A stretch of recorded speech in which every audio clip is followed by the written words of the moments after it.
جب کوئی دوست تمہیں اپنا راز بتائے تو سمجھ لینا کہ وہ اپنی عزت تمہیں امانت دے رہا ہے۔ اس میں کبھی خیانت مت کرنا۔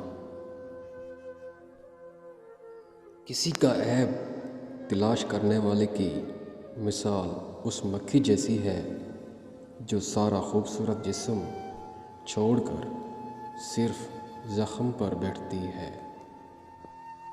وقت اور دولت دو ایسی چیزیں ہیں جو انسان کے اختیار میں نہیں۔ وقت انسان کو مجبور اور دولت انسان کو مغرور بنا دیتی ہے۔ سب سے پہلی بات یہ ہے کہ انسان مصیبت میں صبر کرے، اللہ پاک سے مدد کا منتظر رہے۔ معزز سامعین، کامیابی حوصلوں سے ملتی ہے، حوصلے دوستوں سے ملتے ہیں، دوست مقدروں سے ملتے ہیں اور مقدر انسان خود بناتا ہے۔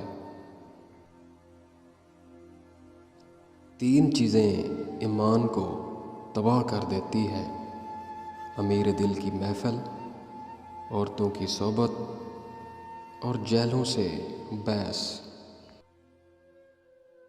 جو ذرا سی بات پر دوست نہ رہے وہ دوست تھا ہی نہیں، اور جس کو ایسے دوست کی تلاش ہو جس میں کوئی خامی نہ ہو اسے کبھی بھی دوست نہیں ملتا۔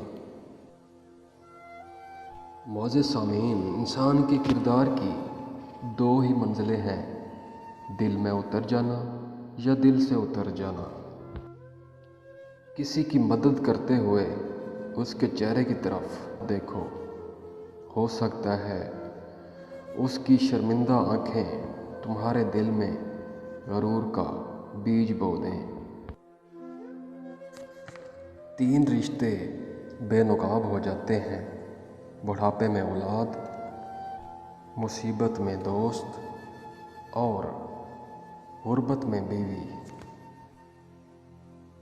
جو شخص تمہارا غصہ برداشت کرے اور ثابت قدم رہے تو وہ تمہارا سچا دوست ہے۔